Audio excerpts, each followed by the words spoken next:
What's up, everybody? This is Tanner from TanmanBaseballFan.com. I wanted to tell you today about a very interesting, very compelling story about a certain type of card. We're going to be talking about 2010 Upper Deck Exquisite. So I'll go ahead and start off this way. First of all, we're going to talk about how Jose Canseco, of course, plays into this.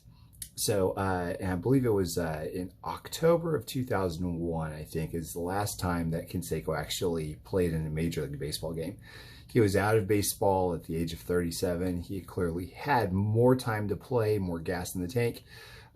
He claimed to have been blackballed by Major League Baseball and ended up writing a tell-all book about it, naming names, of course, that came out in 2005.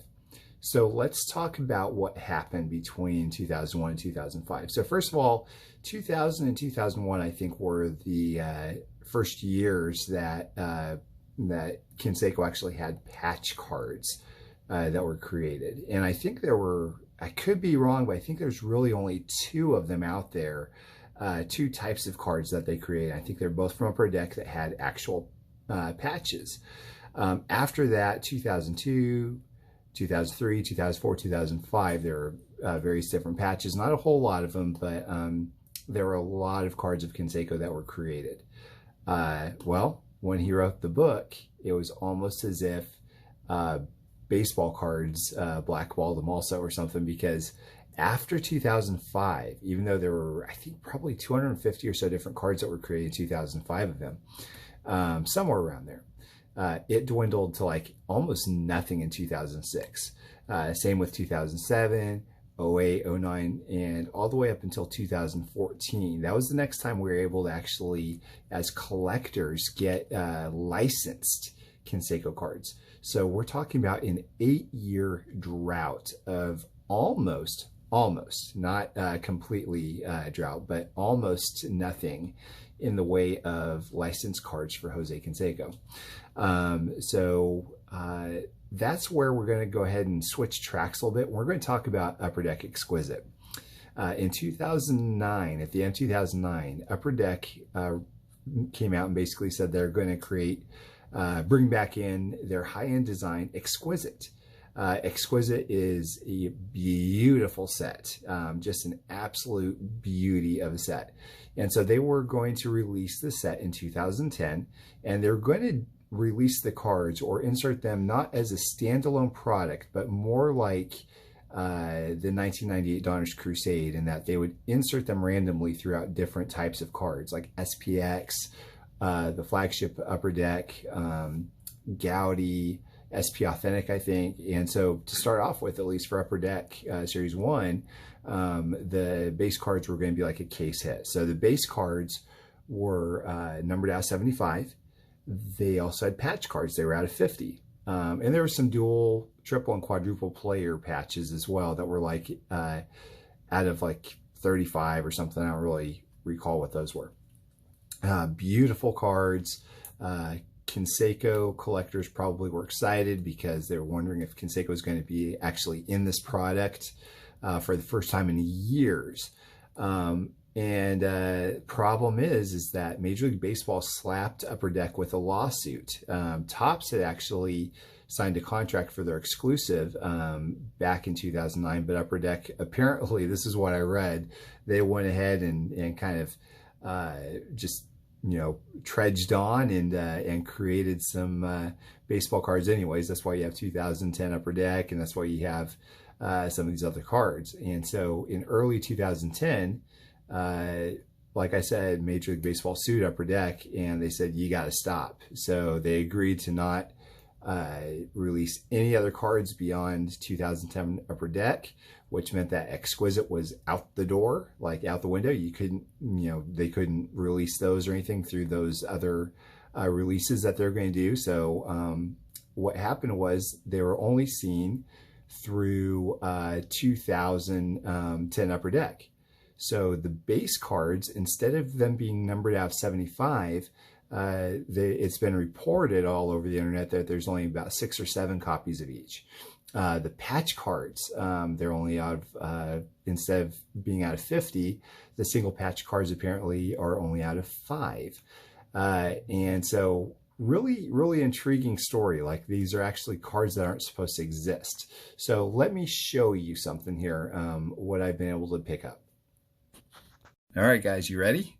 Here you go. 2010 Upper Deck Exquisite, Jose Canseco. As I said, it's been reported that there's 6 or 7 copies that exist. The serial number says it's out of 75, which is wrong. Look how thick this is. Just a beautiful card. And, you know, if you didn't know the story, this really wouldn't be that big of a deal. But this card really kind of satisfies a drought, an 8-year drought of licensed Canseco cards. And, you know, like I said, it's like super rare. But this isn't really the one that I'm really excited about. Let me show you the one that I'm really excited about here. And when I say excited, I mean over the moon.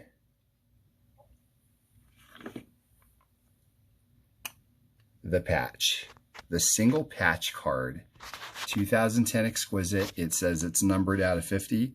There are only 4 others out there that exist. And I think they're all locked up in other player collectors or set collectors collections. So this card is ridiculously beautiful. It's a one-off. So in 2014, that's the next time that we were treated to licensed cards of Canseco. And Topps put him in Stadium Club, Allen Ginter, Tier 1, Gypsy Queen, Tribute, Allen Ginter, if I didn't say it already, Museum, like just a whole slew of different products where every single one of them almost had all kinds of different parallels and printing plates and yada, yada, yada. And, you know, clearly there was a big difference in collecting from that point. So this is kind of like the missing link card here. And this card to me is everything that I want my collection to be about. And I'll tell you why. Number one, it's extremely beautiful. It is just a gorgeous card. I love the gold foil, how it's etched in and everything. I think that's amazing. The patch, 3 colors, real nice there. The picture, and by the way, if you want to do a back view, I think they use the same picture on the back of the base card, which is kind of cool. It's kind of cool. But just a really, really nice card, and it's super rare. And it's a card that really shouldn't even exist. Upper Deck should not have made this, but they did anyways. And so, you know, it cost Upper Deck a pretty penny in court fees and all that. But man, I'm glad that they actually did make it. The way it came into my collection, it started almost a year ago with another private collector. I ended up offering trade after trade after trade. And offer, and you know, none of them took until he said yes on one of the trade deals. And so this is it came in, and I could not be more excited about it. I have dreamt about this card for years now. Throughout my entire super collecting journey, I never had one, and I figured it was probably a lost cause. It's one of those cards where there's so few of them, and it's been over a decade now. You'd think, well, there's no way one's gonna surface. There's just no way. Well, you know, when you really want something, you try your hardest to make a way, and that's why this is here and stuff somewhere else. So very, very happy with this. It intersects a number of places for basically making this worthy of being in my collection, if that makes sense. So it's extreme rarity, it's extreme beauty, the fact that it's not even supposed to have been made, and just that that has like a compelling story, like a super compelling story. All of that works beautifully for me, and this is why it is one of my favorites. Man, I cannot believe I was able to land this. This is like excitement level beyond most one of ones. In fact, aside from maybe a handful of one of ones that have been made in the past 10 years, I don't think that there's any others outside that handful that would come close to, beating this card. So just such a nice card. And by the way, the base card is great also. It's nice to have the two together. Jose is represented a couple other times in the set. He's got a duel with Dennis Eckersley, a dual patch with Eckersley, and a triple with Bo Jackson and Don Mattingly. But I mainly focus on, cards with just Jose on it. So if I never see those, I'm fine. I'm good. I would love those, but this is the star of the show. Nothing else comes close for me. So anyways, there it is, guys. Thank you for watching. And, if you want to check out the article on this also, you can go to tmambaseballfan.com and click the blog posting. So thank you so much for watching. Have a great day.